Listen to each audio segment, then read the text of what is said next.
Pour la présidentielle du 29 juillet au Mali, la Cour constitutionnelle a validé 24 candidatures. Ingénieur en informatique, Mamadou Oumar Sidibé est candidat à ce scrutin. Halima Bentouré nous fera son portrait dans cette édition.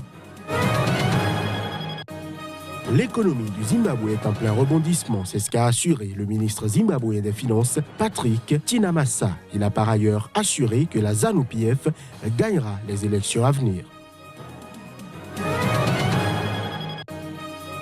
En France, le décès d'un jeune homme tué par un policier est source d'importants heurts. Jeudi, le Premier ministre français a fermement condamné les violences qui ont secoué plusieurs quartiers de Nantes.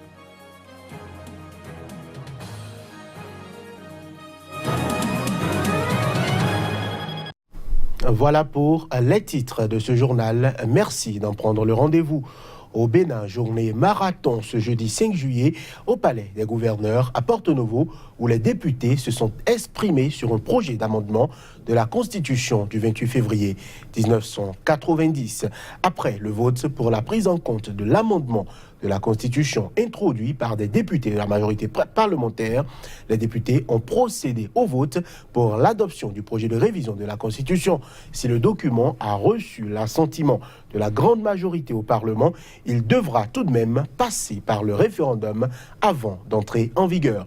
Comme pour l'étude de la recevabilité, le point du vote est resté le même, c'est-à-dire 62 voix pour, 19 contre, une abstention. Selon des sources concordantes, les députés vont se retrouver les prochains jours à l'Assemblée nationale pour définir les conditions du référendum qui approuvera ou non cet amendement à la loi fondamentale du Bénin. Je l'annonçais en titre. Ingénieur en informatique, Mamadou Oumar Sidibé est candidat à l'élection présidentielle du 29 juillet au Mali. Investi candidat le 27 janvier 2018 par son parti, le Parti pour la restauration des valeurs du Mali, PRVM Fasoko, Mamadou Oumar Sidibé est aussi le candidat de la coalition pour le renouveau politique, composée d'une centaine de partis politiques et d'associations dont est membre son parti politique. Halima Bentouré, notre correspondante au Mali, a signé ce portrait.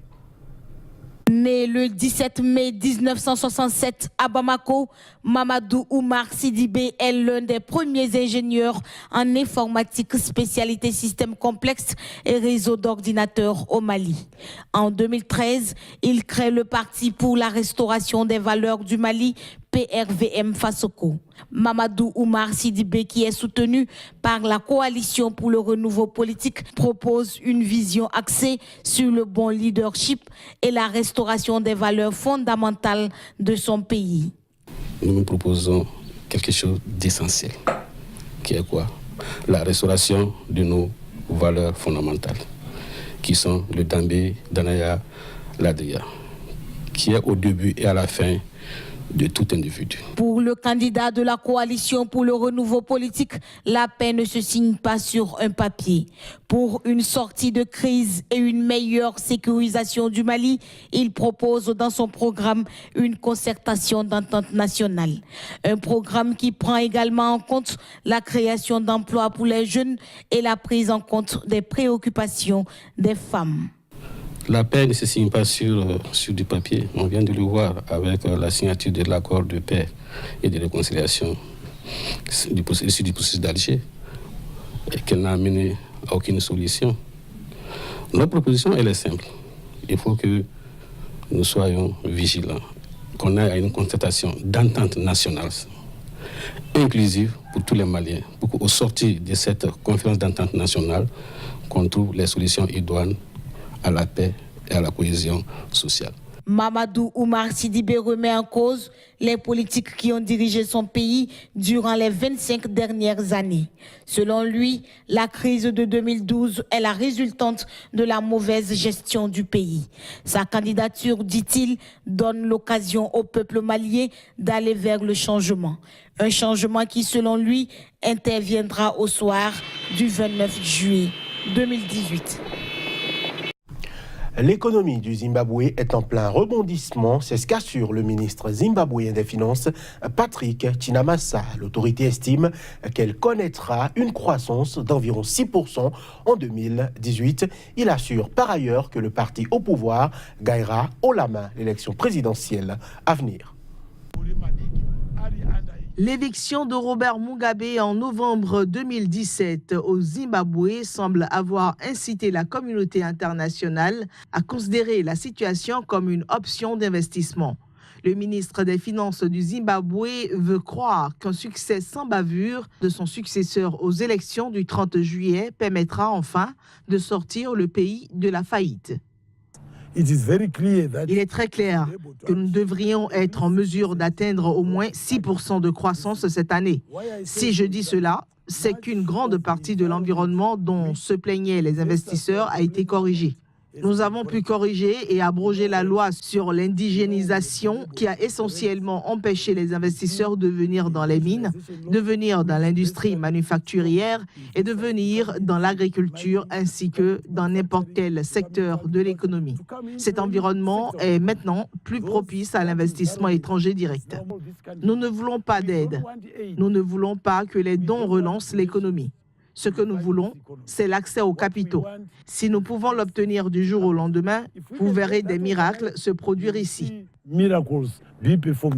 L'argentier zimbabwéen affiche une confiance inébranlable. La victoire est promise au président Emmerson Mnangagwa. Certains partis politiques choisissent de passer leur temps à se quereller dans les journaux, à se quereller sur les réseaux sociaux, à aller devant les tribunaux pour tenter de perturber le processus électoral. Cela ne leur permettra pas de gagner des votes. Ce qui l'emporte, c'est d'engager les gens qui vont voter le 30 juillet. Et j'ai la certitude que le ZANU-PF, que notre président Mnangagwa va l'emporter haut la main, aucun doute là-dessus. L'armée a promis mercredi sa neutralité, mais l'opposition reste sceptique sur l'indépendance de la commission électorale et a menacé de se retirer du scrutin en cas de trucage. En Guinée équatoriale, le président Teodoro Obiang Bazogo a accordé l'amnistie totale à tous les citoyens condamnés par les tribunaux pour des délits politiques dans l'exercice de leur activité et qui purgent ou non leur peine. Une décision accueillie ce jeudi avec prudence par l'opposition qui dit attendre du chef de l'État des actes concrets. Dans un décret lu mercredi à la télévision, le président Teodoro Obiang a accordé l'amnistie totale à tous les citoyens condamnés par les tribunaux pour des délits politiques dans l'exercice de leur activité, purgeant ou non leur peine. Cette amnistie s'étend à toute personne privée de liberté ou empêchée d'exercer son droit politique dans le pays. Si elle est appliquée rapidement, cette mesure spectaculaire devrait se traduire par la libération de 21 militants de Citoyens pour l'innovation, principal parti d'opposition à Malabo, condamné en février à plus de 30 ans de prison, notamment pour sédition. L'opposition en Guinée équatoriale a accueilli jeudi avec prudence l'annonce de cette amnistie totale par le président Teodoro Obiang et dit attendre maintenant du chef de l'État des actes. Affirmant qu'il accordait beaucoup de valeur au décret présidentiel, Gabriel Ntse-Obiang, chef du parti CI, Citoyens pour l'innovation, a fait savoir qu'il attendait d'ici demain ou samedi la libération des prisonniers politiques annoncés. Il attend également que son parti, dissous en février dernier, soit automatiquement restauré, une des conditions pour prendre part au dialogue national prévu mi-juillet. En France, le décès d'un jeune homme tué par un policier est source d'importants heurts. Ce jeudi, le Premier ministre français a fermement condamné les violences qui ont secoué plusieurs quartiers de Nantes. Édouard Philippe a promis la plus grande transparence sur les circonstances de cette mort à l'issue de l'enquête en cours. 11 personnes ont été interpellées à Nantes après une nouvelle nuit de violence. Celles-ci ont fait suite à la mort mardi soir d'un jeune homme de 22 ans originaire de Val d'Oise. Le drame est survenu lors d'un contrôle policier. Des bâtiments publics ont été endommagés, dont une bibliothèque et un commissariat, et une dizaine de commerces ont été incendiés. Une pharmacie a été détruite et au moins une quarantaine de véhicules ont été incendiés.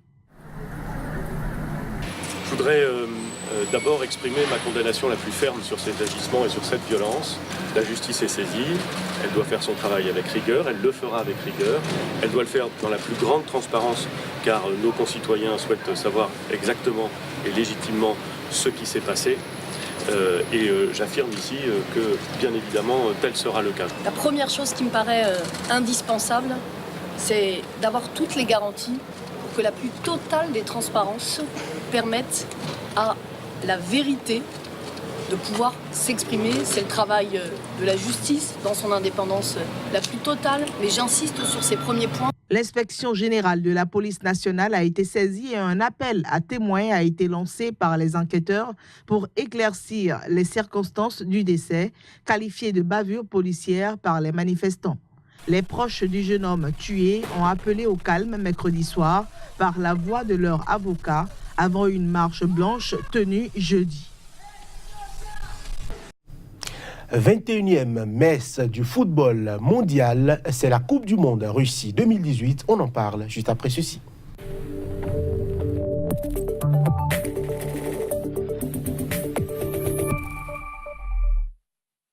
Nous parlons donc football avant de refermer cette édition. L'une des révélations du mondial 2018, Russie 2018 donc, est sans doute le joueur français Kylian Mbappé. Pour le jeune joueur, tout va très vite sur le terrain et en dehors, puisque tout le monde le compare déjà à un certain Pelé, champion du monde à 17 ans. En 1958, à Bondy, sa ville d'origine en banlieue parisienne, des jeunes footballeurs rêvent déjà de le rejoindre un jour au sommet. Reportage. 3 fois par semaine, Adama Ouagui s'entraîne sur ce terrain avec l'AS Bondy. Ce même terrain qu'a foulé Kylian Mbappé pendant plus d'une dizaine d'années. Adama s'est d'ailleurs déjà entraîné avec le prodige des Bleus, lui dans les cages, Mbappé à l'attaque. Quand il venait ici, il s'entraînait avec son père et des fois je m'entraînais avec lui pour qu'il s'améliore plus souvent. Dans ses frappes, dans ses tirs et dans ses feintes aussi. À Bondy, tout le monde connaît la famille Mbappé. La mère, ancienne joueuse de handball, le père, entraîneur et ancien joueur de foot. Dans cette ville populaire de banlieue parisienne, le football, c'est beaucoup plus qu'un loisir. La AS Bondy attire un grand nombre de recruteurs. Antonio Riccardi a été l'entraîneur de Mbappé pendant près de 4 ans. On a la chance d'avoir des enfants qui partent en centre de formation tous les ans. C'est vrai qu'on a un vivier qui est immense. On a beaucoup de joueurs de qualité qui viennent. Quand ils descendent ou qu'ils sortent de chez eux, ils jouent au foot, même dans la rue. Donc il y a cette forme de football urbain qui se développe. Donc ils ne s'arrêtent pas de jouer. Ils vont retourner jouer là-bas, ils vont retourner jouer en bas de chez eux, et ainsi de suite. Ils jouent quasiment toute la semaine. Et c'était le cas de Kylian, c'est-à-dire qu'il jouait tellement qu'il est venu ici, il avait énormément de qualité. Sur ces images de 2011, le terrain est encore en sable et Mbappé n'a que 13 ans, mais le talent est déjà là.